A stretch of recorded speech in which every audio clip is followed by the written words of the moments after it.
What if I told you that most of your thoughts aren't yours? What if your beliefs, your desires, even your sense of self were subtly shaped, not by you, but by systems designed to keep you obedient, distracted, and controllable? You were born into a world where your mind was never truly free. From the moment you learned to speak, you were given a language. And with that language came ideas, labels, boundaries. You were told who you are and who you should never be. But here's the truth. Society doesn't want you to think freely. It wants you to think safely, predictably, conveniently, because free thinkers are dangerous.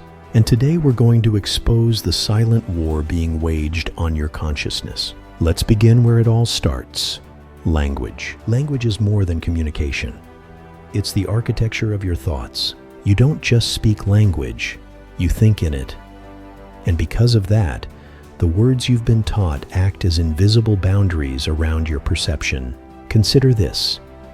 There are tribes with no word for ownership, others with no future tense. Their entire worldview is different because their language makes it so. Now ask yourself, what has your language excluded from your awareness? The philosopher Ludwig Wittgenstein said, "The limits of my language mean the limits of my world." When you're told you're successful, lazy, masculine, feminine, you accept roles pre-written for you. And in doing so, you stop asking the deeper questions. Words become spells, labels become prisons, and the worst part, you thank the warden. Now let's talk about the self. From birth, you're given an identity, a name, a nationality, a religion, a gender. These weren't chosen by you. They were handed to you, and over time you began to mistake them for your true self. But what if identity is just a well-designed illusion? Psychologist Erich Fromm argued that modern society replaces authenticity with marketing personalities. You become a product trying to sell yourself to the world. You're told to be likable, not truthful, attractive, not honest, productive, not reflective.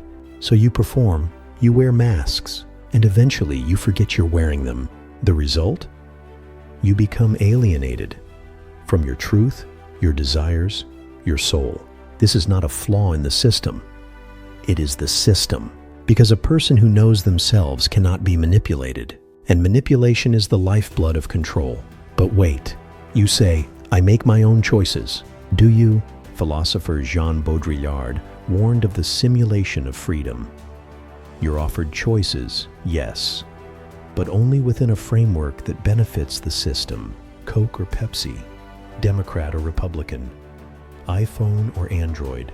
You're handed the illusion of choice, while the deeper structure remains untouched. You're told what success looks like, what beauty is, what love should feel like. Then you're sold the products to chase it. This isn't conspiracy, this is consumerism. And it runs on one principle. Keep people chasing, and they'll never ask why they're running. Poet Rainer Maria Rilke once said, "The only journey is the one within." But that journey threatens everything the system has built, because the awakened don't buy approval. They don't obey out of fear, and they don't believe everything they're told. So the system feeds you distractions, entertainment, outrage, convenience, anything to keep you numb, scrolling, silent. So what do you do with this knowledge? You unlearn. You question every belief, especially the ones that feel safe. You sit in silence. You journal. You reflect. And you learn to hear the difference between the programmed voice in your head and the voice of your true self. The Stoics called it negative visualization, imagining loss to free from attachment. The Buddhists called it mindfulness, observing thought without clinging. The mystics called it awakening. Call it what you want. The goal is the same. Reclaim your mind. Because once you see the invisible cage, you stop fearing the key. You were never meant to be a machine in someone else's factory.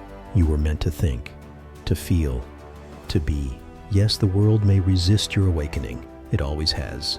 But the moment you begin to question, when you stop reacting and start reflecting, you become free. And no system, no lie, no program can take that away from you.